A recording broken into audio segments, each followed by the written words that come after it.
Yes. हो गई ना रिकॉर्डिंग स्टार्टिंग? रिकॉर्ड स्टार्ट हो गई, आपको पता चलता है? Yes sir. Yes sir. अच्छा चलिए ठीक, ओके।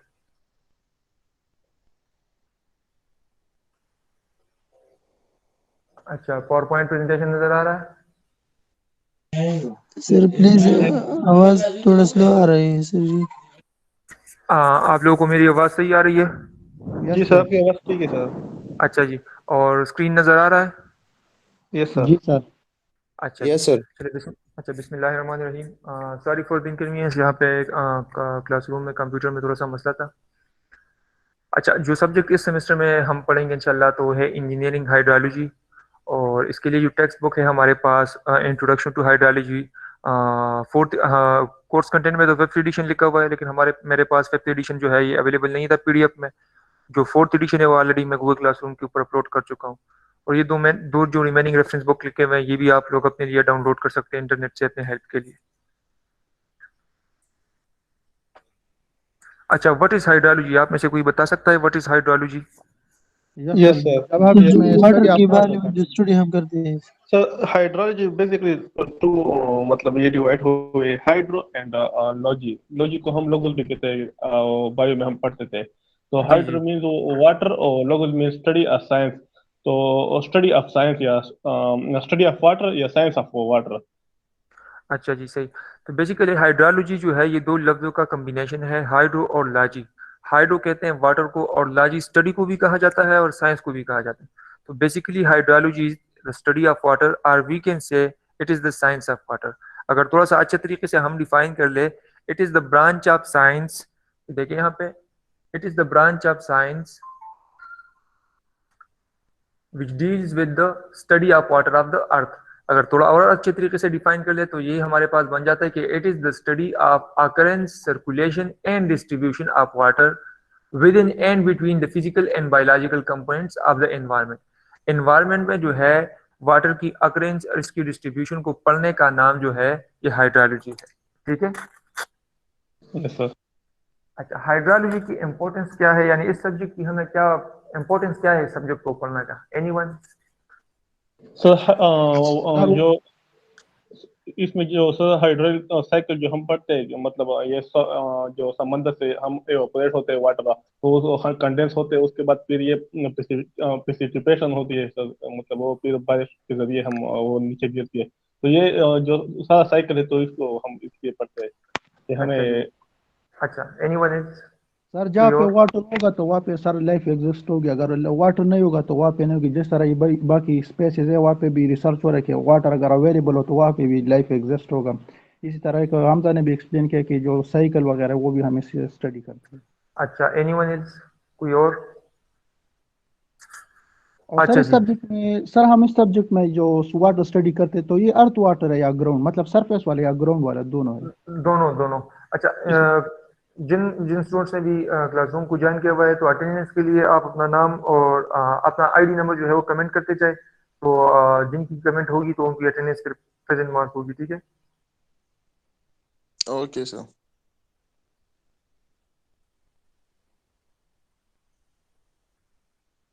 अच्छा, wait a minute.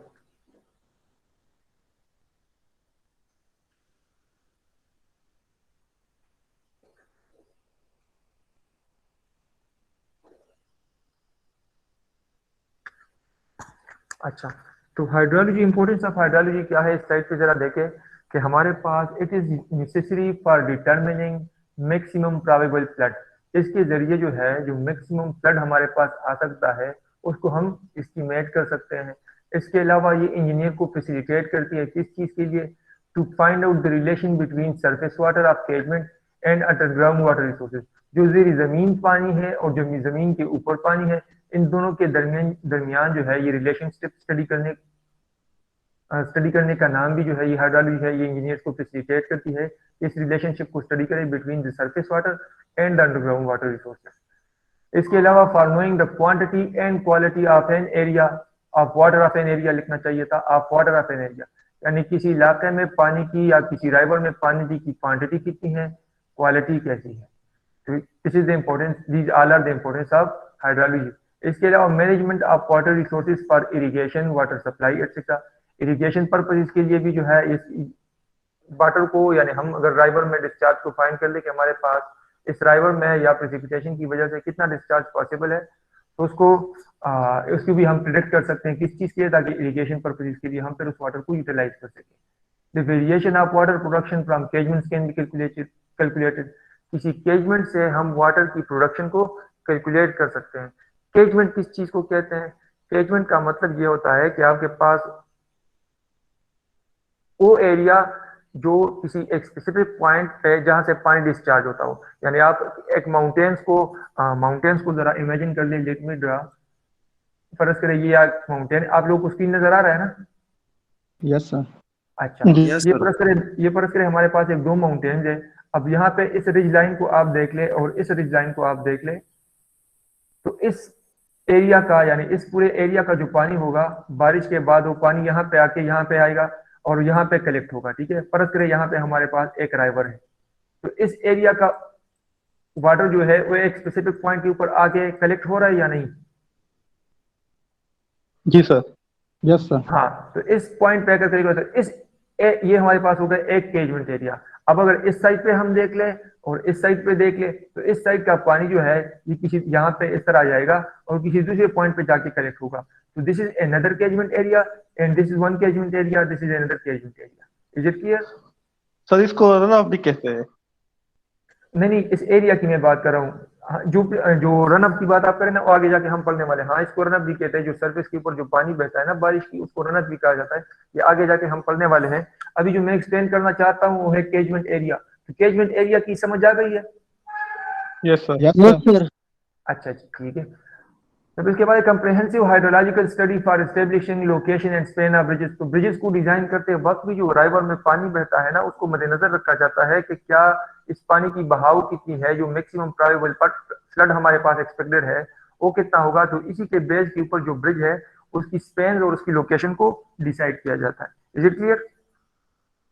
Yes sir. Yes, sir. और थोड़ा सा प्रैक्टिकल यूज को भी देख ले तो वो इंपॉर्टेंस, यानी प्रैक्टिकल इंपॉर्टेंस थोड़ा सा हमने पढ़ लिया। और वही बातें जो है, यानी प्रैक्टिकल यूज, प्रैक्टिकल फील्ड में, प्रैक्टिकल लाइफ में आप हाइड्रोलॉजी को कहाँ पे देखेंगे? तो वाटर मैनेजमेंट का क्या मतलब हुआ? वाटर मैनेजमेंट कहा जाता है कि आप पानी को एफिशिएंटली जो है मैन काइंड के लिए, यानी इंसानियत के फायदे के लिए एफिशिएंटली तरीके से यूटिलाइज कर सके और इसके एडवर्स इफेक्ट्स को लोगों के ऊपर मिनिमाइज कर सके। एडवर्स इफेक्ट मींस यानी फ्लड जो है ये लोगों को एडवर्सली इफेक्ट कर सकती है। तो इन एडवर्स इफेक्ट्स को मिनिमाइज करने का नाम जो है, एडवर्स इफेक्ट्स को मिनिमाइज करने का नाम और वाटर को सही तरीके से यूटिलाइज करने का नाम जो है ये वाटर मैनेजमेंट है। ठीक है, फिर इसके बाद है प्रैक्टिकल और यूज क्या हो सकती है हमारे पास? Study and control of flood. हम फ्लड को स्टडी भी कर सकते हैं और फ्लड को कंट्रोल करने के लिए जो है हम वेरियस स्ट्रक्चर या डिजाइन या प्लानिंग कर सकते हैं। हम प्लानिंग कर सकते हैं फिर कि हम उस फ्लड को कंट्रोल कर सके। जिस तरह पिछले सालों में अगर आपको याद हो तो फ्लड आया था चारसद्दा और नौशहरा में, जिसने ढेर सारी आबादी को घेरा था। तो अगर मैक्सिमम प्रोबेबल फ्लड जो है ये पहले से एस्टिमेट होता और पहले से इस तरह के स्ट्रक्चर्स बनाए जाते ताकि इस फ्लड को आगे जाके कंट्रोल किया जा सके, तो उसके एडवर्स इफेक्ट को मिनिमाइज किया जा सकता था। Is it clear? Yes sir. Yes Yes, sir. sir. फिर इसके बाद है planning, design and operation of hydraulic structures. Hydraulic structures किस चीज को कहा जाता है? एनीवन? सर डैम्स वगैरह को। डैम्स हो गए, ब्रिजेस हो गए, जो पानी पे हम कंस्ट्रक्ट करते हैं स्ट्रक्चर्स। हाँ, ये भी बस 50% राइट है, लेकिन थोड़ा सा अगर अच्छे तरीके से हम और डिफाइन कर ले तो। अच्छा, सर हाइड्रोलिक केनाल स्ट्रक्चर्स। जी जी जी। केनाल वगैरह केनाल तो सर ये। अच्छा चलिए सुनिए। हाइड्रोलिक स्ट्रक्चर्स मींस वो स्ट्रक्चर जो नेचुरल फ्लो है वाटर की जो नेचुरल फ्लो है उसकी मुजाहिमत पेश करती है। ठीक है ना, उसको वो स्ट्रक्चर जो नेचुरल फ्लो ऑफ वाटर को मुजाहिमत पेश करती है, जो रिजिस्ट करती है। यानी मिसाल के तौर पर आपके पास इसमें डैम्स हो गए, स्पिलवेज हो गई, आपके पास जो डिस्ट्रीब्यूशन सिस्टम के लिए जो स्ट्रक्चर्स बनाए जाते हैं, ये सारे इस हाइड्रोलिक स्ट्रक्चर्स का हिस्सा है। ठीक है, इन सबको हाइड्रोलिक स्ट्रक्चर्स कहा जाता है। ये clear? Yes sir. Yes, sir. अच्छा, तो इन हाइड्रोलिक स्ट्रक्चर्स को प्लान करने में किसकी प्लानिंग होगी, फिर इसको डिजाइन किया जाएगा और डिजाइन करने के बाद इसको ऑपरेट भी करना होगा। तो ये भी एक प्रैक्टिकल यूज है हाइड्रोलॉजी की कि आपके पास जो है जो हाइड्रोलिक स्ट्रक्चर्स है उसको आप बेहतर तरीके से, अगर आपके पास जो वाटर है उसका डिस्चार्ज वगैरह मालूम हो, उसकी प्रॉपर्टीज मालूम हो, तो आप हाइड्रोलिक स्ट्रक्चर्स को इफेक्टिवली प्लान, डिजाइन और ऑपरेट कर सकते हैं। ठीक है, इसके बाद और क्या है, hydro electric power generation and dam construction. ये सेल्फ एक्सप्लेनेटरी है कि आपके पास जो है बिजली की पैदावार के लिए, डैम्स कंस्ट्रक्शन के लिए वेरी प्रैक्टिकल यूज है हाइड्रोलॉजी की। इसके अलावा इरिगेशन प्रोजेक्ट्स के लिए यानी आबपाशी के लिए। ठीक है, ना व्हाट इज हाइड्रोलॉजिकल साइकिल, इसको वाटर साइकिल भी कहा जाता है। हाइड्रोलॉजिकल साइकिल का मतलब ये है कि आपके पास वाटर जो है ये किसी न किसी फार्म में जो है आपके पास अवेलेबल है। ठीक है, और ये एनवायरमेंट में जो है आपके पास कॉन्स्टेंटली जो है ये रोटेट होती रहती है एक फार्म से अदर फार्म में। यानी आपके पास it is constantly being cycled through the atmosphere, ocean and land. This process is known as the water cycle. और इस वाटर साइकिल को ड्राइव ऑन करने की जो एनर्जी है वो आपके पास है सन। सन किस तरह से, we will explain it on the next slide. ठीक है, अच्छा यहाँ पे आप देख ले तो आपके पास ये परस्पर सन है, तो ये आपके पास एनर्जी है। यहाँ पे आपके पास स्ट्रीम्स में, राइवर्स में आपके पास जो पानी अवेलेबल है, जो सनलाइट इसके ऊपर पड़ेगी तो क्या होगा, पहले क्या होगा, इवापोरेशन। एवापोरेशन होगा। जो एवापोरेशन होगी और जो प्लांट्स, ट्रीज या प्लांट्स जो यहाँ से वाटर एब्जॉर्ब कर लेती है रूट्स के जरिए, तो रूट्स के जरिए जब ये वाटर को एब्जॉर्ब कर लेती है तो इन लीव्स से जो है वो भी इवापोरेट होती है कि नहीं। यस को सर। ट्रांसफर हाँ, तो इसको कहा जाता है, इसका जो सही नाम है दैट इज ट्रांसपिरेशन। तो ट्रीज या प्लांट्स के जरिए जो एवापोरेशन आपके पास हो रही है उसको ट्रांसपिरेशन कहा जाता है। तो आपके पास ये एवापोरेशन हो गई। ठीक है, एवापोरेशन जब आपके पास होगी तो ऊपर जाके जब ये कूल होगा तो आपके पास क्या बनेगा, क्लाउड बनेगा या नहीं। Yes sir. तो आपके Yes, पास sir. क्लाउड बन गई, तो क्लाउड से आगे जाके जब है ये फिर से आपके पास ये प्रिसिपिटेशन होगी। प्रिसिपिटेशन जो क्या है, ये किस चीज को कहते हैं, प्रिसिपिटेशन मींस यानी आप आसान से अल्फाज में समझे बारिश को। किसी भी किस्म में, किसी भी फॉर्म में आपके पास क्लाउड से जो पानी आ रहा है उसको प्रिसिपिटेशन कहा जाता है। और आपके पास रेन की शक्ल में हो सकती है, स्नो की शक्ल में हो सकती है, हेल की शक्ल में हो सकती है यानी जालाबारी। ठीक है, आपके पास जो है ये स्लीट की शक्ल में हो सकती है। ये प्रेसिपिटेशन भी थोड़ा सा डिटेल में आगे जाके स्लाइड के ऊपर हम पढ़ने वाले हैं, लेकिन आई होप तो क्लियर होगा कि what is precipitation. Precipitation means बारिश।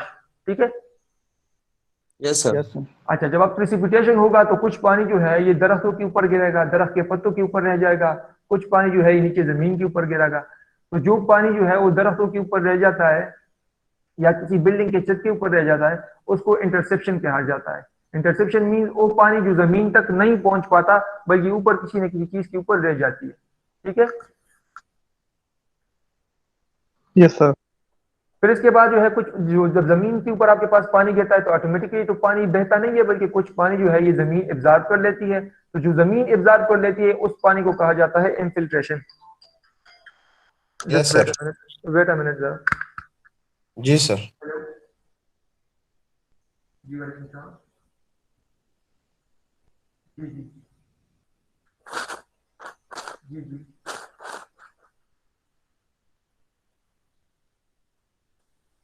जी जी।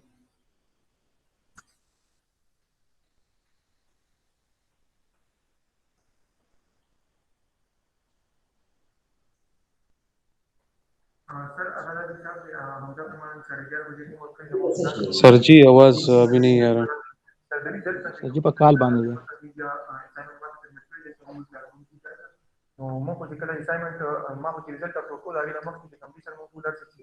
Jani means की खबर है मैं कभी कहता मांस की खबर है मैं कभी याद आ वक्त की गिरा है रिकॉर्डिंग का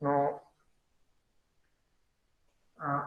सर जी सर मैंने सर लोग हुए सर ताल खबरदार से मना सर गूगल क्लासरूम में सर कम टाइम माने में कम सी सबमिट की सर अरे खराब कर कम दी अगर किसी भी टाइम उसे किसी भी सर से कम टाइम की दास सबमिट हो नो अभी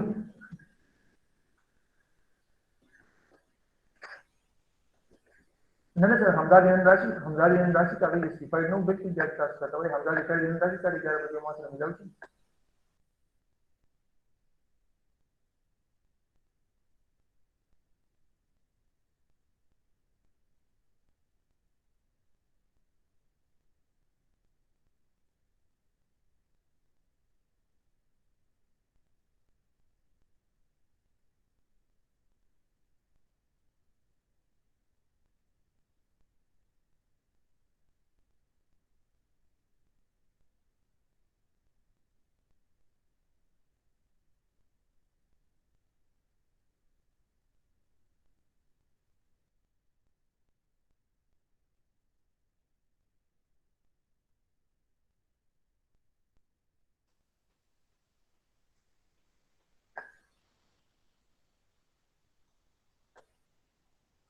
अच्छा जी, आपको लोगों को आवाज आ रही है? Yes sir. अच्छा जी, तो कुछ पानी जो है ये आपके पास जमीन एब्जॉर्ब कर लेगा तो उसको कहा जाता है इनफिल्ट्रेशन, ठीक है ना। कुछ जमीन एब्जॉर्ब कर लेगा और कुछ जो है फिर नीचे डीप जो है ये ग्राउंड स्ट्रेटा में जाएगा, जो ग्राउंड वाटर का हिस्सा बनेगा उसको कहा जाता है परकुलेशन, ठीक है ना। जो डीपली आपके पास पानी चला जाता है, जो ग्राउंड वाटर का हिस्सा बन जाता है, उसको कहा जाता है परकुलेशन, ठीक है। जब यस जमीन सर। जो है ये पानी एब्जॉर्ब कर लेती है तो कुछ इतिहास टाइम के बाद जो है जमीन और पानी एब्जॉर्ब नहीं कर सकती, और उसके बाद जो है आपके पास जमीन के ऊपर पानी जो है ये बहना शुरू हो जाता है, जिसको कहा जाता है आपके पास रन ऑफ, ठीक है। ये दोबारा बता दीजिए रन ऑफ। जमीन एक खास हद तक पानी को एब्जॉर्ब कर लेगा, फिर उसके बाद जो है ये जमीन जो है ये पानी को एब्जॉर्ब नहीं करेगा और जमीन के ऊपर जो है पानी बहने लगेगा। तो जमीन के ऊपर जो पानी बहता है उसको कहा जाता है run of. Is it clear? Yes sir, thank you sir. अच्छा, तो वन बाई वन थोड़ा सा पढ़ लेते हैं कि व्हाट इज एवापोरेशन। तो एवापोरेशन का क्या मतलब है? Evaporation means the heat from the sun starts the hydrological cycle causing water into water vapour. आपके पास वाटर वेपर में जो है वाटर कन्वर्ट हो जाती है सन की वजह से, दैट इज एवापोरेशन। ट्रांसपिरेशन क्या चीज है? ट्रांसपिरेशन आपके पास जो है प्लांट जो है आपके पास या ट्रीज जो है वो रूट्स के जरिए जो है पानी को एब्जॉर्ब कर लेती है और फिर जो है लीव्स के जरिए ये रिलीज होती है। तो इस प्रोसेस को कहा जाता है ट्रांसपिरेशन। एवापो ट्रांसपिरेशन क्या मतलब हुआ? एवापो ट्रांसपिरेशन जो है ये दोनों का कॉम्बिनेशन है। यानी ट्रांसपिरेशन इसका मतलब है कि ये जो दरख्तों से जो पानी जो है ये इवापोरेट होगा दरख्तों से, और एवापोरेशन मीन एवापो का लफ्ज का क्या मतलब हुआ? जो ग्राउंड से होगा, ठीक है ना। तो दोनों को कंबाइन करके इसको एवापो ट्रांसपिरेशन कहा जाता है। Is it clear? Yes sir. अच्छा, yes sir. evapotranspiration is water evaporating from the ground and transpiration by plants। इन दोनों का कॉम्बिनेशन जो है दिस इज evapotranspiration। तो आपके पास ट्री से जो एवापोरेशन होगा और आपके पास ग्राउंड से जो एवापोरेशन होगा, ये transpiration plus evaporation is known as evapotranspiration। फिर कंडेंसेशन, जब आपके पास जो है वाटर वेपर जो है ये ऊपर चली गई तो आपके पास ये हो गई, पहले एवापोरेशन हुआ, आपके पास ट्रांसपिरेशन हुआ, फिर इसके बाद यहाँ पे जो कंडेंसेशन होगा तो कंडेंसेशन के बाद ही क्लाउड बनेगी ना। Yes sir. नहीं, तो आपके पास क्लाउड तब बनेंगे जब आपके पास कंडेंसेशन होगा। तो कंडेंसेशन क्या चीज है कि आपके पास जब वाटर वेपर जो है ये हायर जाती है एटमॉस्फेयर में तो ये कूल होना शुरू हो जाती है और इसकी वजह से ये एक लिक्विड बन जाती है। तो इस प्रोसेस को कहा जाता है कंडेंसेशन। और कंडेंसेशन से ही क्या है, इसके रिजल्ट क्या होता है कि आपके पास it results in the formation of cloud. इससे क्लाउड बनती है। Is it clear? Yes sir. अच्छा, कंडेंसेशन से आपके पास फॉग भी बन सकता है, डी भी बन सकता है और क्लाउड भी बन सकती है। फॉग का क्या मतलब हुआ? फॉग जो है अगर आपने धुंध, जो धुंध होती है आपके पास, ये धुंध जो है अब वाटर वेपर जो है ये आपके पास जब इवेपोरेशन होती है तो अगर नियर द सरफेस जो है आपके पास कूल एयर है तो उस कूल एयर को स्ट्राइक करने के बाद जो वाटर वेपर है वो थोड़े से स्मॉल स्मॉल पार्टिकल में कन्वर्ट हो जाती है और जिससे ये फॉग बनता है, ठीक है, जो धुंध बनता है। तो fog forms when air near the surface is cool. जो सरफेस यानी जमीन के ऊपर जो एयर हो अगर वो कूल हो, जिस तरह सर्दियों में होती है, तो इवेपोरेशन जो आपके पास इवेपोरेशन होती है तो कूल एयर में जाने के बाद वो इवेपोरेशन जो है वो कंडेंस हो जाती है और उससे थोड़े थोड़े से टिनी पार्टिकल्स बन जाते हैं वाटर के और उसकी वजह से आपके पास ये फॉग बनता है, ठीक है। Yes sir. ड्यू, ड्यू मतलब ड्यू को हम पश्तो में परखा कहता है, उर्दू में इसको क्या कहता है? शबनम। शबनम कहते हैं। Yes sir. शबनम, यस। अच्छा, dew forms at night when air becomes saturated with water vapor. When this saturated air comes in contact with plants or other objects, it condenses, leaving tiny water droplets behind on the object. आपके पास रात के वक्त जो water vapours है वो saturate होने के बाद जो है अगर किसी प्लांट के साथ कांटेक्ट में आ जाए तो उसके ऊपर थोड़ी सी वाटर ड्रॉपलेट को बना लिया जाता है, तो that is known as dew. Clouds का क्या मतलब? Clouds mean when the air containing water vapour is heated by the sun, it rises into atmosphere by convection. Convection means temperature changes की वजह से आपके पास, कन्वेक्शन मींस जो आपके पास द ट्रांसफर ऑफ मॉलिक्यूल्स, ठीक है ना। कन्वेक्शन को जानते हैं, आपने पढ़ा होगा केमिस्ट्री या फिजिक्स में सेकंड ईयर में। जी पढ़ा है कन्वेक्शन का या नहीं? हेलो, आप लोगों को आवाज आ रही है? यस सर, आ रही है। अच्छा, जी कन्वेक्शन को जानते हैं? No no sir. यानी टेम्परेचर चेंज की वजह से आपके पास जो ट्रांसफर होता है, ठीक है ना, टेम्परेचर चेंज की वजह से आपके पास मॉलिक्यूल्स की जो ट्रांसफर होती है दैट इज कन्वेक्शन, ठीक है। टेम्परेचर चेंज की वजह से आपके पास जो मॉलिक्यूल्स का ट्रांसफर होता है that is convection. Yes, The sir. water vapor in the air is being cooled by the cooler air higher in the atmosphere, causing the relative humidity to increase. तो ऊपर जाके जो कूल एयर है वो in water vapours को cool करती है, condense करती है, एंड एट द रिजल्ट जो है आपके पास जो है एक क्लाउड बन जाती है। Is it clear? Yes, sir. Yes, sir. अच्छा Yes, sir. Yes, sir. अच्छा, व्हाट इज प्रेसिपिटेशन थोड़ा सा हमने पढ़ भी लिया। प्रेसिपिटेशन आपके पास जो है it is a form of water from the atmosphere. किसी भी फॉर्म में आपके पास एटमॉस्फेयर से जो वाटर, जो क्लाउड से जो वाटर आ रहा है किसी भी फॉर्म में, that is known as precipitation. तो प्रेसिपिटेशन आपके पास कौन कौन से टाइप, कौन कौन से फॉर्म में हो सकता है? आपके पास ड्रिजल की शक्ल में हो सकती है, रेन की शक्ल में हो सकती है, स्कीड की शक्ल में हो सकती है, स्नो की शक्ल में, हेल की शक्ल में। ड्रिजल का क्या मतलब है? ड्रिजल जो है ये हल्की सी बारिश जो होती है जिसके जो ड्रॉपलेट्स होते हैं वो जो एक्चुअल रेन होती है, रेन की बारिश, रेन के जो ड्रॉपलेट्स होते हैं ना वाटर के, उससे ड्रिजल की साइज जो है ये कम होती है। तो जो हल्की सी बारिश होती है उसको ड्रिजल कहा जाता है, और इसके जो वाटर पार्टिकल्स है वो रेन से थोड़े से छोटे होते हैं।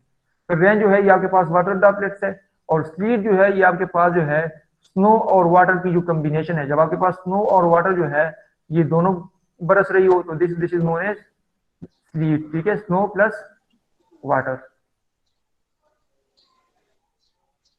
और स्नो जो है ये आपके पास है आइस क्रिस्टल्स है, और हेल जो है ये आपके पास बाल्स ऑफ आइस होते हैं बड़े बड़े साइज के, जिसको हम उर्दू में जलाबारी कहते हैं। तो इनमें से किसी भी फॉर्म में आपके पास जो पानी आ रहा है that is known as precipitation. आपने अगर मोबाइल में जो आप लोग वेदर अपडेट चेक करते हैं ना, तो आपके सामने लिखा जाता है कि precipitation chances this much percent, precipitation chances 90%। तो उस प्रेसिपिटेशन का क्या मतलब होता है? यानी बारिश। अच्छा, interception refers to the precipitation that does not reach the soil. Oh precipitation यानी बारिश का ओ पानी जो साइल को नहीं पहुंचता, बल्कि किसी चीज जो है वो इसको इंटरसेप्ट कर लेता है, यानी रोक लेता है। जिस तरह मिसाल के तौर पर आपके पास है लीव्स या branches of plants in the forest, तो ठीक है ना, आपके पास ट्रीज या प्लांट्स के जो ब्रांचेस है तो वो आपके पास कुछ ना कुछ पानी को रोक लेता है, and that is known as interception. यहाँ पे दो और लफ्ज लिखे गए हैं, सरफेस डिटेंशन और डिप्रेशन स्टोरेज। जब आपके पास बारिश होती है तो आपके पास जमीन के ऊपर जो छोटे छोटे से अंडुलेशन होती है, कुछ ना कुछ पानी जो है उसमें कड़ा रह जाता है। तो जो कुछ ना कुछ पानी उसमें कड़ा रह जाता है उसको कहा जाता है डिप्रेशन स्टोरेज।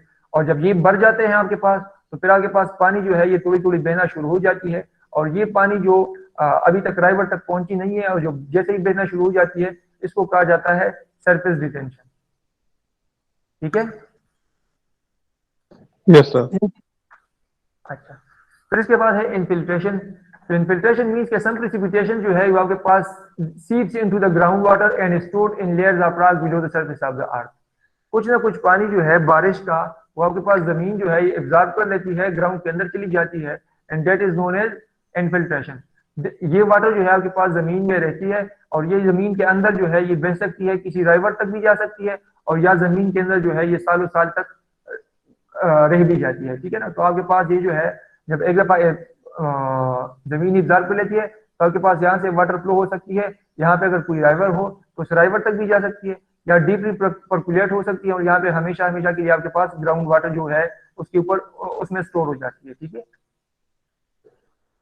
तो this process of precipitation seeping into the ground is called infiltration. और आपके पास जब इनफिल्ट्रेशन होती है तो उसके बाद आपके पास जो परकुलेशन है, परकुलेशन मीन कि आपके पास वो पानी जो बिल्कुल जो है डीपली जो है जमीन के अंदर चला जाता है और मुस्तकिल तौर पर जो ग्राउंड वाटर का हिस्सा बन जाता है उसको कहा जाता है परकुलेशन। तो आपके पास ये हो गया ग्राउंड वाटर परकुलेशन। इनफिल्ट्रेशन साइल कुछ वाटर जो है पहले आएगा, साल में एब्जॉर्ब होगा, साइल में रह जाएगा, और कुछ पानी जो है ये जमीन में नीचे जाता जाएगा, और जो नीचे ग्राउंड वाटर टेबल है, जो जमीन जो पानी है उसका परमानेंटली हिस्सा बन जाता है। ठीक है? सर जी जी सर एक क्वेश्चन था सर, पीछे स्लाइड में जाए सर। सर इसमें एवापोरेशन किस हद तक होगी सर? इन्फिल्ट्रेशन तक या ये नीचे वाले उसमें भी होगी सर क्या एवापोरेशन? मतलब? सर एवापोरेशन सर जी जी किस हद तक होगी सर, किस लेयर तक इसमें? इवापोरेशन तो नीचे नहीं होती, इवापोरेशन तो आपके पास जमीन से जो टेम्परेचर सर डिफरेंस की वजह सन से जो जी जी सन सन रेस इस पे डिपेंड नहीं करता सर, जितना ज्यादा हो सर, हीट जी जी जितना बिल्कुल, ज्यादा वो हो तो सर। जी जी बिल्कुल बिल्कुल बिल्कुल उसके ऊपर डिपेंडेंट है ना। लेकिन मैं आपको ये बताने की कोशिश कर रहा हूँ कि इन इवापोरेशन जो है, ये तो अभी हम जमीन में जो पानी जा रहा है उसके बारे में पढ़ रहे हैं। जी जी इवापोरेशन जी के बारे में तो हमने पढ़ लिया। इवापोरेशन मीन्स कि आपके पास वो पानी जो जमीन से या जो वाटर राइवल्स है उससे जो आपके पास सन की वजह से इवापोरेट हो जाता है। तो आपके पास अगर सन की रेज ज्यादा हो, टेम्परेचर ज्यादा हो तो ज्यादा इवापोरेशन होगा, अगर कम हो तो कम यस इवापोरेशन सर, होगा। सही है ठीक सर। है। अच्छा जी।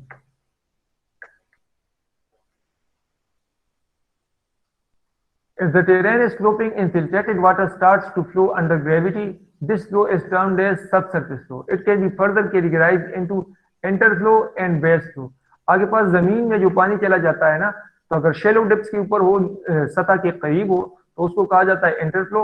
और जो आपके पास डीपली जो है ग्राउंड में चला जाता है, डीपली जो ग्राउंड में चला जाता है और ग्राउंड के अंदर जो बहता है उसको कहा जाता है बेस फ्लो। ठीक है। तो deeper ground water flows becomes part of ground water, ground water का हिस्सा बन जाता है। और ग्राउंड के अंदर जो है, यानी आपके पास फर्ज करिए ये जमीन की लेवल है, तो यहाँ पे आपके पास ये शेलो डेप्थ हो गए। और आपके पास जब डीप डेप्थ जाती है तो डीप डेप्थ में जो वाटर आपके पास फ्लो करती है that is known as base flow. और जो शेलो डेप्थ के ऊपर होती है तो उसको कहा जाता है inter flow. Subsurface flow incorporates movement of water within the earth, either within the recharge zone or aquifers.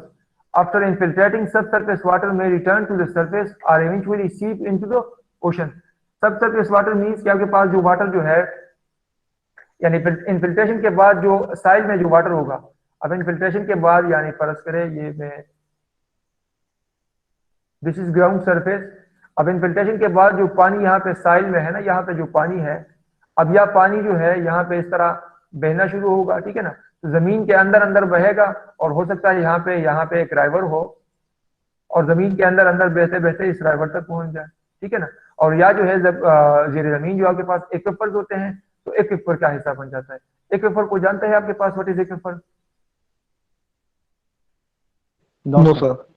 अच्छा, एक्विफर जो है आपके पास, ये जब हम कुएं कूदते हैं ना तो पानी को निकालने के लिए, तो कुआं कूदने के बाद जो पानी हम जो निकालते हैं ना, ये पानी बेसिकली स्टोर्ड होता है एक्विफर्स में।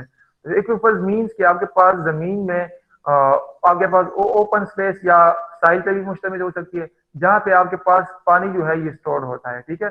और पानी स्टोर होने के बाद जो है वहां से आप यील्ड भी कर सकते हैं, यानी आप वहां से निकाल भी सकते हैं पानी को। तो उस पोर्शन को जो आपके पास या ओपन भी हो सकता है या उसमें कुछ सैंड वगैरह भी हो सकती है, लेकिन जहां पे साइड में ओ पोर्शन जिसमें कैपेबिलिटी हो वाटर को परमानेंटली स्टोर करने की, और उसके बाद उस पानी को हम बाहर निकाल भी सके, यील्ड भी हो, यानी जिससे पानी यील्ड भी हो, उस रीजन को कहा जाता है aquifer. Is it clear?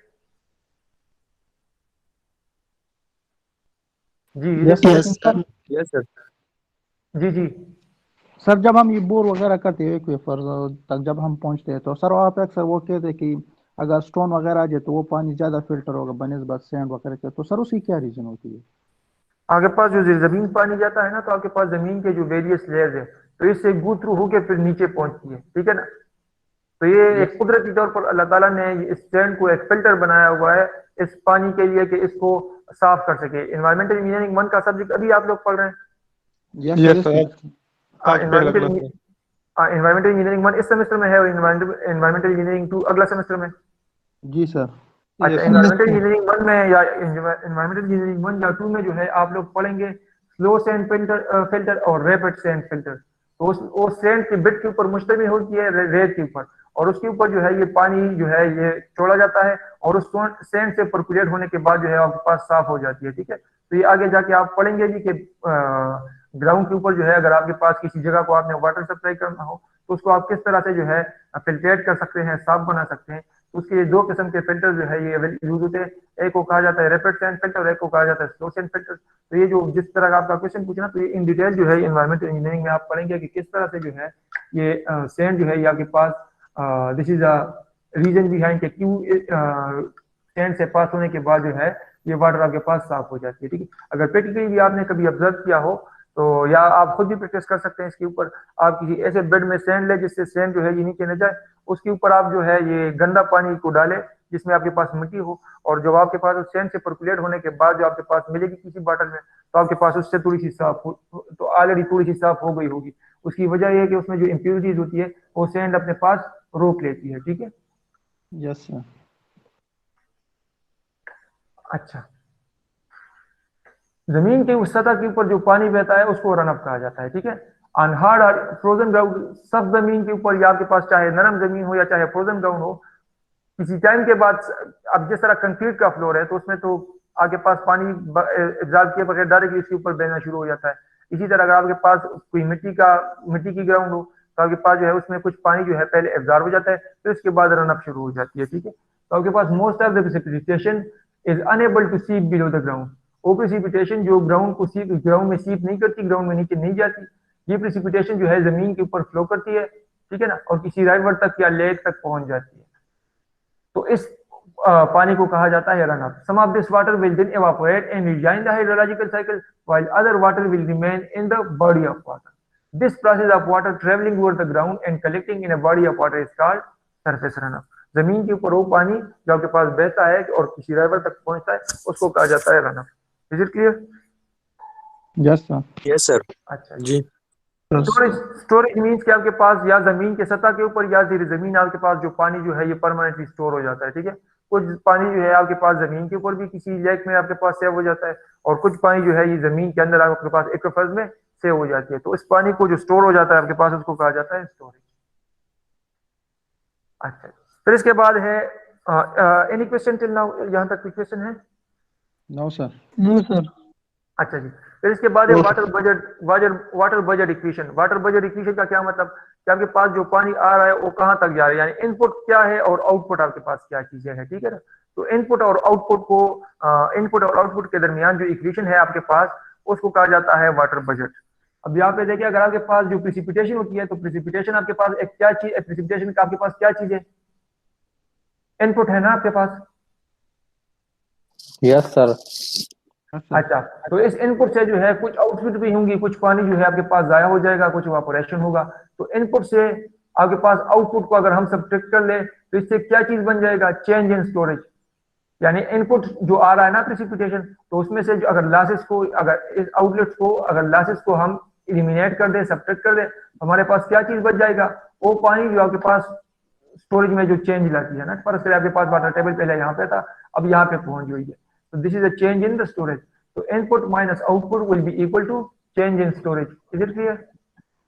Yes sir. तो इनपुट हमारे पास क्या हो सकती है? इनपुट मीन प्रेसिपिटेशन, तो ये मैंने लिख दिया पी से। ठीक है, अब आउटपुट मेरे पास क्या हो सकती है? मैं यहाँ पे आउटपुट लिख देता हूँ ब्रैकेट में। तो आउटपुट पहले जो है मेरे पास रनअप भी हो सकती है, तो रनअप जो है इसको क्यू से डिनोट किया जाता है। ठीक है, तो यहाँ पे ये मेरे पास हो गई रनअप। आपके पास एवापोरेशन भी हो सकती है, तो इन सबको सब प्लस कर लेते हैं। आपके पास जो है ये जो लॉसेस होती है, जो आउटपुट्स होती है ना, तो आपके पास एक हो गया रनअप, एक आपके पास हो गई इवापोरेशन, एक आपके पास ट्रांसपिरेशन भी हो गई। ठीक है, and this will be equal to the change in storage delta S. Is it clear? Yes sir. Yes sir. इस इक्वेशन को हम इस तरह लिख सकते हैं कि प्रेसिपिटेशन, तो ये माइनस माइनस हो जाएगा सब, तो minus run up minus evaporation minus transpiration, और डेल्टा इस को अगर मैं इस साइड पे लिख दूं तो ये minus delta is equal to 0 बन जाएगा। ठीक है, और एवापो ट्रांसपिरेशन, इन दोनों को बाद का जो है कंबाइन भी ट्रीट किया जाता है, तो आप इसको एवापो ट्रांसपिरेशन इकट्ठा भी लिख सकते हैं, और आप अलहदा भी लिख सकते हैं इस तरह के minus evaporation minus transpiration. Is it clear? Yes sir. अच्छा जी, इसके ऊपर थोड़ा सा एक एग्जांपल को देख लेते हैं, एक छोटे से एग्जांपल को। ये कोई राइवर है जो किसी जगह में बह रही है, एम्बेरेस राइवर कमार्गो या इस तरह की जगह का नाम है। 1978 से लेके 1998 तक जो प्रेसिपिटेशन है ना, तो प्रेसिपिटेशन हमारे पास जो है वो है 40 इंच पर ईयर। प्रेसिपिटेशन का क्या मतलब हुआ कि ये प्रेसिपिटेशन हमारे पास क्या चीज है? इनपुट। ठीक है, यस सर। प्रेसिपिटेशन हमारे पास इनपुट है, और प्रेसिपिटेशन जो है ये कितनी होती है? 40 इंच पर ईयर जो है, यानी 40 इंच की डेप्थ की पानी जो है ये पर ईयर जो है ये बहता है। ठीक है ना, बारिश होती है यहाँ पे। Average stream flow is equal to 188 cubic feet per second. जो आपके पास स्ट्रीम फ्लो है, या जो आपके पास जो डिस्चार्ज है जो बह रहा है, जिसको रनअप भी कह सकते हैं हम, जो क्यू से डिनोट होता है, that is 188 cubic feet per second, यानी 188 क्यूबिक फीट, यानी वॉल्यूम हमारे पास गिवन है कि पर सेकंड जो है उसका वॉल्यूम जो बन रहा है that is 188 cubic feet per second. और वाटर शेड की जो एरिया है, जिस तरह मैंने आपको कहा, अभी मैंने कैचमेंट एरिया को डिफाइन किया, माइक्रोफोन ऑफ करें, माइक्रोफोन को सब ऑफ करें, सब अपने माइक्रोफोन को ऑफ करें। अच्छा, तो जिस तरह अभी हमने पिछले स्लाइड पे कहा कि कैचमेंट एरिया, तो कैचमेंट एरिया को वाटरशेड एरिया भी कहा जाता है, ठीक है ना, यानी वो एरिया जहाँ पे आपके पास पानी जो है किसी एक स्पेसिफिक पॉइंट पे आके कलेक्ट होकर डिस्चार्ज हो रहा हो किसी रिवर में, तो उस एरिया को कहा जाता है कैचमेंट एरिया, या इसको वाटरशेड भी कहा जाता है। कैचमेंट का लफ्ज भी यूज होता है और वाटरशेड का भी। तो इसका एरिया जो हमारे पास गिवन है that is 186 mile square, 186 square miles, ठीक है ना, 186 स्क्वायर माइल जो है ये इसकी एरिया है।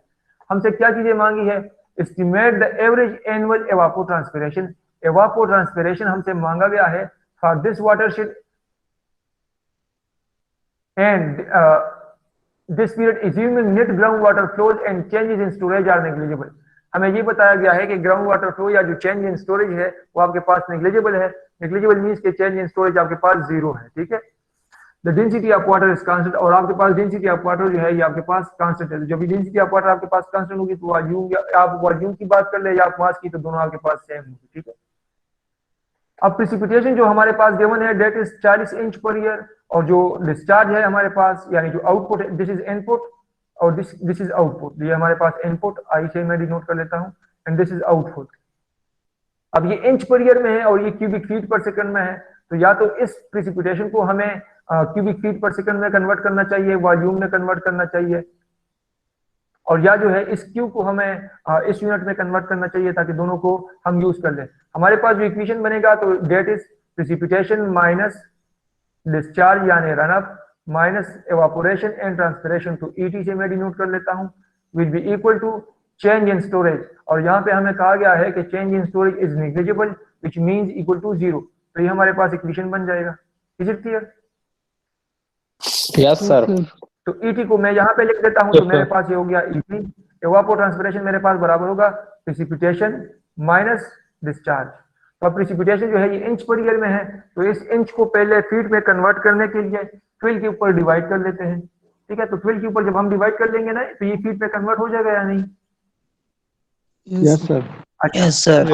अब अगर इसके साथ इस प्रेसिपिटेशन की वैल्यू के साथ अगर मैं इस कैचमेंट एरिया को मल्टीप्लाई कर दूं, तो कैचमेंट एरिया को मल्टीप्लाई करने के बाद मेरे पास क्या बन जाएगा, वॉल्यूम मिल जाएगा ना, मुझे क्यू मिल जाएगा, क्योंकि ये जो इसके जो यूनिट है ना वो इंच में है, हमने फीट में कन्वर्ट कर दिया। और यहाँ पे ये भी एरिया का, तो area multiply by this dimension दिया आपके पास, अगर इसको भी हम फीट में कन्वर्ट कर दें तो एरिया का यूनिट जो है ये आपके पास फीट स्क्वायर में होगा। और ऑलरेडी जो बारिश है उसको भी हमने फीट पर ईयर में कन्वर्ट कर दिया है, तो आपके पास जो है ये क्यूबिक फीट पर ईयर में बन जाएगा या नहीं? Yes sir. अच्छा, तो आपके पास 186 माइल स्क्वायर है, लेकिन यहाँ पे इस यूनिट, इसका जो यूनिट है वो हमारे पास है फीट, तो माइल जो है इसको फीट में कन्वर्ट कर लेते हैं। तो एक माइल जो है ये हमारे पास 640 एकड़ की बराबर है। तो this term is to convert mile into एकड़। एक माइल 640 एकड़ की बराबर है, तो हमने एकड़ में कन्वर्ट करने के लिए 640 से ज़रब कर दिया। फिर एकड़ जो है हमें चूंकि स्क्वायर फीट की यूनिट चाहिए, तो अब एकड़ को स्क्वायर फीट में भी कन्वर्ट करना होगा।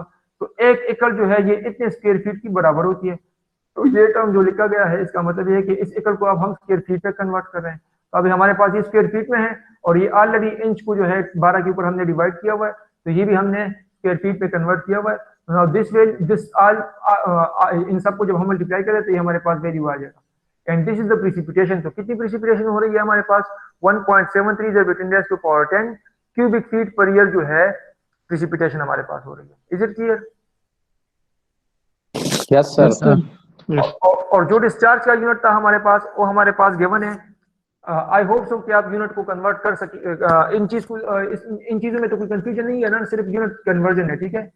कि यहाँ पे चूंकि इंच पर ईयर था तो इसको किस तरह से आप एरिया के साथ मल्टीप्लाई करना था, और एरिया हमारे पास चूंकि स्क्वायर माइल में गिवन था तो उसको हमने फीट में कन्वर्ट करना था। तो स्क्वायर माइल को हमने पहले लिख दिया कि इतनी एकड़ की बराबर, और एक एकड़ जो है ये इतनी फीट की बराबर है, तो उसको हमने कन्वर्ट कर दिया स्क्वायर फीट में। और जो डिस्चार्ज हमारे पास गिवन है that is in cubic feet per second. और ये क्यूबिक फीट पर ईयर में है। अब या तो क्यूबिक फीट पर ईयर से ये क्यूबिक फीट पर सेकंड में कन्वर्ट कर ले, और या तो इस क्यूबिक फीट पर सेकंड को क्यूबिक फीट पर ईयर में कन्वर्ट कर ले, दोनों में से आपके लिए जो फिजिबल हो, ठीक है ना। तो अगर हम इस क्यूबिक फीट पर सेकंड को क्यूबिक फीट पर ईयर में कन्वर्ट करना चाहे तो 1 second is equal to this much and 24 hours and days, इन सबसे मल्टीप्लाई करने के बाद आप इस कन्वर्ट कर ले किस चीज में, ईयर में। कन्वर्ट कर सकेंगे आप या नहीं? Yes sir. Cubic feet per second को सिर्फ क्यूबिक फीट पर ईयर में कन्वर्ट करना है, तो इसको जब क्यूबिक फीट पर ईयर में आप कन्वर्ट कर लेंगे तो हमारे पास अब यूनिट जो है ये सेम है। तो एवापोट्रांसपिरेशन को आप हम मेजर कर सकते हैं प्रेसिपिटेशन माइनस रन ऑफ यानी डिस्चार्ज। तो ये प्रेसिपिटेशन की वैल्यू हो गई minus this value and this is the evapotranspiration. और ये हमारे पास रिक्वायर्ड डाटा था जो हमसे मांगा गया था कि एवापोट्रांसपिरेशन को आपने फाइंड करना है। Is it clear? Yes sir. अच्छा, इस प्रॉब्लम को दूसरे स्लाइड के ऊपर भी देख लें। अल्टरनेटिवली आप इस प्रॉब्लम को जिस तरह मैंने बताया कि आप इस तरह से भी सॉल्व कर सकते हैं कि हमारे पास जो डेटा गिवन था ना, जो डेटा हमारे पास गिवन था वो ये था कि एक मिनट, प्रेसिपिटेशन जो है that is 40 inch per year. अब ये 40 इंच पर ईयर है और क्यों जो है this is 188 cubic feet per second. तो अगर इसको कन्वर्ट करने के बजाय इस चीज को हम जो है इंच पर ईयर में कन्वर्ट कर ले, किस तरह से, यहाँ पे देखें, अगर इस क्यू के वैल्यू को which is 188 cubic feet per second, अगर इसको हम कन्वर्ट करने अपने लिए इंच पर ईयर में, तो ये भी अब इंच पर ईयर में है। प्रेसिपिटेशन ऑलरेडी हमारे पास इंच पर ईयर में गिवन था, तो इस तरीके से भी हम सॉल्व कर सकते हैं। ठीक है? Yes sir. अच्छा, any question till now? No sir. Yes sir. जी जी, कोई क्वेश्चन है तो पूछ सकते हैं हम। सर ये हम कहते हैं कि जब ये वाटर साइकिल होगा तो वहाँ पे मतलब बारिश ज़्यादा होगी, तो सर ये कराची में तो समंदर भी है लेकिन वहाँ पे सर ये नमी भी ज़्यादा होती है, बारिश भी नहीं होती, मतलब टेम्परेचर उसका ज़्यादा होता है, तो सर इसकी क्या रीज़न है? यानी कि आपके पास वहां पे बारिशें कम क्यों होती है? यस सर, वहाँ पे तो समंदर भी है, ऑपरेशन वगैरह भी ज़्यादा होगी। अच्छा, बारिशें जो है इसकी प्रेसिपिटेशन की 3 अकसाम होती है। एक को कहा जाता है कन्वेक्टिव प्रेसिपिटेशन, एक को कहा जाता है साइक्लोनिक प्रेसिपिटेशन, एक को कहा जाता है ओरोग्राफिक प्रेसिपिटेशन। तो ये तीनों जो है इस सेमेस्टर में आगे जाके हम फिर पढ़ेंगे कि ये तीनों है क्या चीज। लेकिन अगर सरसरी तौर पर मैं बता दूं तो कन्वेक्टिव प्रेसिपिटेशन जो है ये आपके पास टेम्परेचर डिफरेंस की वजह से होती है। और कन्वेक्टिव प्रेसिपिटेशन जो है यूजुअली समर के दौरान आपके पास गर्मी में जो बारिश होती है ना, तो टेम्परेचर डिफरेंस की वजह से आपके पास बारिश हो जाती है, और वो बारिश थोड़े टाइम के लिए होती है और किसी इलाके में स्पेसिफिक होती है। तो वो प्रेसिपिटेशन जो आपके पास टेम्परेचर डिफरेंस की वजह से हो, डेट इज कन्वेक्टिव प्रेसिपिटेशन। आपके पास वो बारिश जो प्रेशर डिफरेंस की वजह से हो, डेट इज साइक्लोनिक प्रेसिपिटेशन।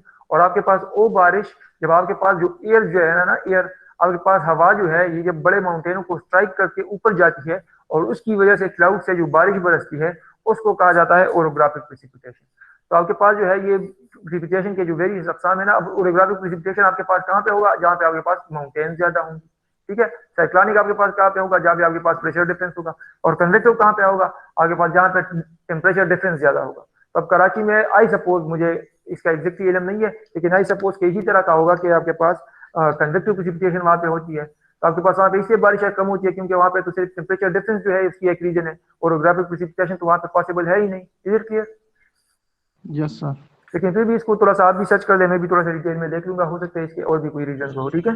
जी कराची में जो है हवा बहुत तो ज्यादा ये होता है, इस वजह पोल्यूशन से ज्यादा होगा। बादल जो है वो दूसरी जगह जाते हैं, इस वजह से बारिश नहीं होती है।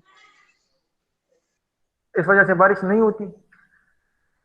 सर जब बादल दूसरी जगह लेते हैं तो इस वजह से फिर नहीं होते हैं ना, बादल नहीं है तो बारिश किधर से आएगी सर? अच्छा, सही। बस ठीक है, ये थोड़ा सा देख लेंगे फिर डिटेल में ना कि इसके क्या क्या रीजन हो सकते हैं। ठीक है? Yes sir. और सर ये वाटर टेबल तो इस कोर्स में नहीं आता, क्या आता है सर?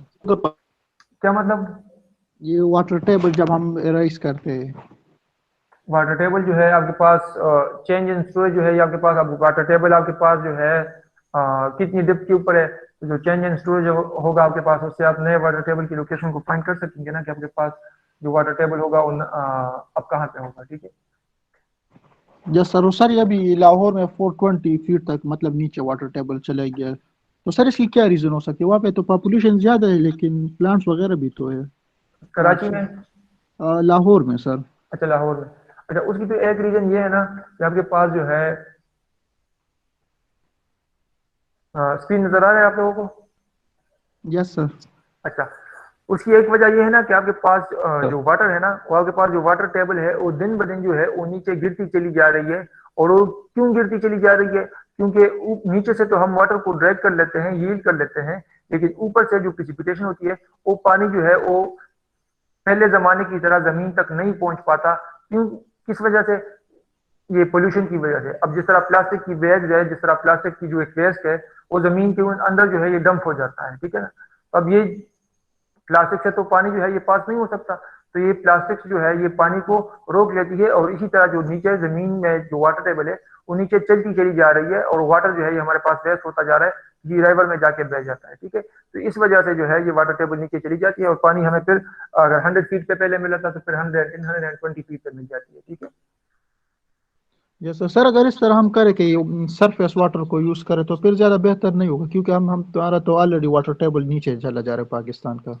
हाँ, तो सरफेस वाटर को आप किस इलाकों में यूज कर सकेंगे? आपके पास बाद इलाकों में, अब जिस तरह के पास ये जो समंदर है, तो समंदर से तो पानी हम पेशावर में नहीं ला सकते ना, तो इसलिए हमें पानी को प्रॉपरली एहतियात के जरिए यूज करना है, ताकि उसको हम यूटिलाइज कर सके एफिशिएंटली और उसको जाया ना करें, क्योंकि समंदर से तो पेशावर तक पानी को सप्लाई करना पॉसिबल नहीं है। किस तरह करेंगे समंदर से पानी यहाँ तक सप्लाई? ठीक है ना, यहाँ पे आपके पास निजी की कोई राइवल भी नहीं है।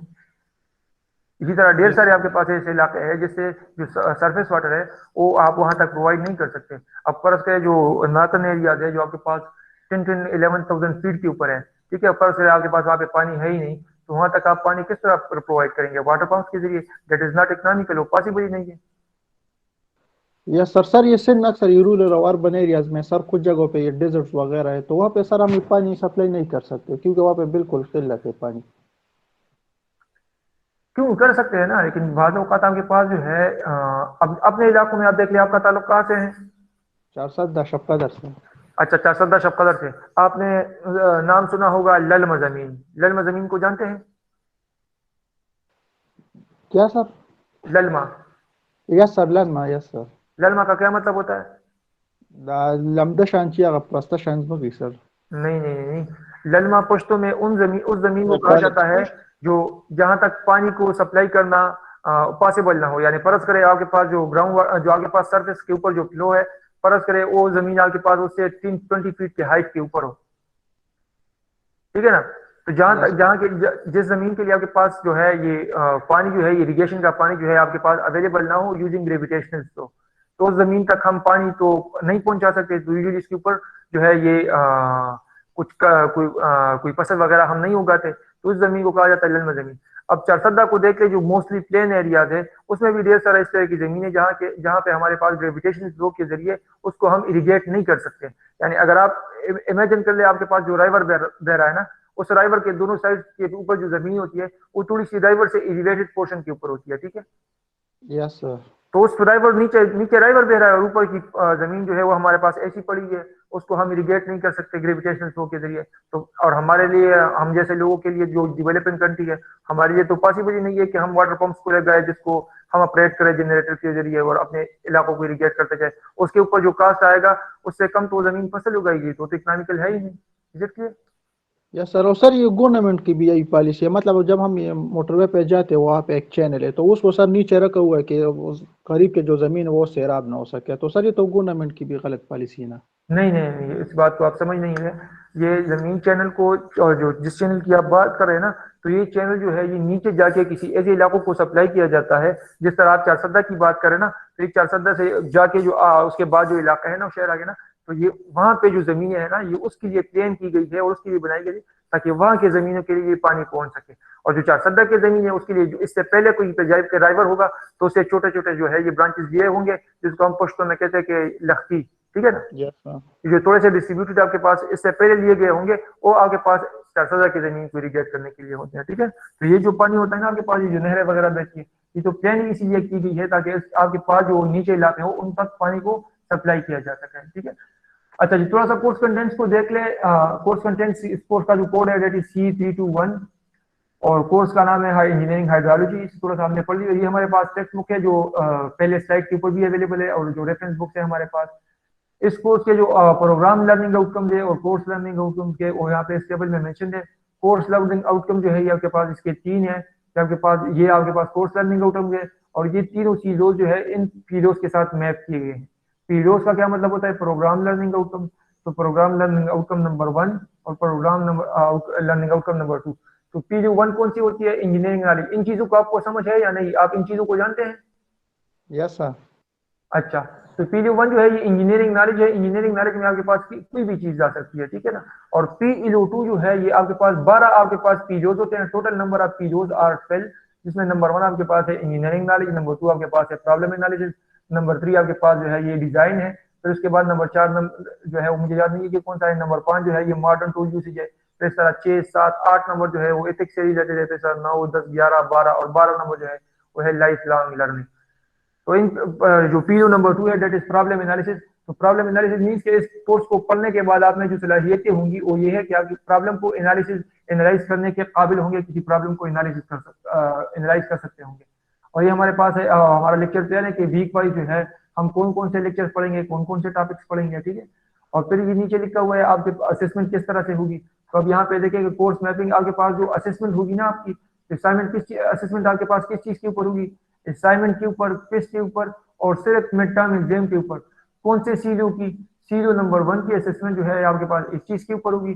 फिर उसके बाद जो सीरीओ नंबर 2 होती है उसकी असेसमेंट आपके पास क्विज, असाइनमेंट और फाइनल टर्म एग्जाम के बेस के ऊपर होगी, ठीक है। तो इस चीजों को कवर करने के लिए आपको एक असाइनमेंट दिया जाएगा, क्विज दिया जाएगा और इसमें एग्जाम काउंट होगा। तो ये तीनों चीजें जो है अगर फर्ज करें ये तीनों चीजें जो है किसी ने मिस की है तो ये सीरीओ उसका फेल होगा। ये सीरीओ फेल होगा तो इसका मतलब है कि ये पीरियो भी फेल होगा, ठीक है। तो इसको पास करने के लिए आपने ये तीनों चीजें देना होगी। हो सकता है अगर इसमें आप फर्ज करें टेस्ट को मिस भी कर दे, लेकिन फर्ज करें मिड टर्म एग्जाम आपने टॉप किया हुआ है तो फिर भी आप पास कर सकते होंगे, ठीक है ना। ओवरऑल आपने 100 में से 40% स्कोर करना होगा एक सीरीओ को पास करने के लिए, 100 में से 40% को। और सीरीओ 2 सीरीओ 3 केसेस में जो है ये इस तरह होगी। और ये हमारा टीचिंग मेथोडोलॉजी के हमारे पास लेक्चर्स वगैरह होंगे, आपको कुछ असाइनमेंट्स वगैरह दिए जाएंगे, कुछ डिस्कशन होगी जिस तरह आज की क्लास में हमारी हुई। और फिर इसके बाद जो ओवरऑल असेसमेंट है ना उसमें आपके पास किस चीज की कितनी परसेंट वेटेज है। तो उसमें असाइनमेंट की 10%, क्विज की 10%, प्रेजेंटेशन की 5%, मिड टर्म की 25% और फाइनल टर्म की 50%। असाइनमेंट की 10% वेटेज का मतलब ये है कि आपके पास जो 4 असाइनमेंट आपको दिए जाएंगे उसमें से हर एक असाइनमेंट के 2.5%, यानी 100 में से 2.5 नंबर जो है ये आपके एक असाइनमेंट के होते हैं। तो एक असाइनमेंट को अगर आपने मिस किया तो इसका मतलब ये है कि आपने 2.5 नंबर जो है अपने जाया कर दिए, ठीक है। इसी तरह same quiz, same for presentation and mid and final exam.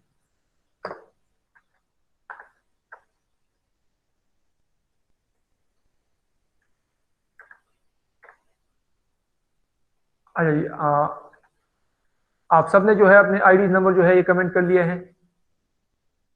Yes sir. Yes sir. अच्छा, बस जिन जिन ने अपने आईडी नंबर को कमेंट किया हुआ है तो वो प्रेजेंट मार्क होंगे। जिन्होंने नहीं किया हुआ तो उनको, जिन्होंने अगर क्लास किया है तो उनको कह दे कि वो यहाँ पे कमेंट कर दे ताकि मेरे पास उनकी रिकॉर्ड आ जाए ताकि मैं उनको फिर प्रेजेंट मार्क कर सकूं। If you have any question you can ask, if you don't have any question you are allowed to leave the meeting, ठीक है।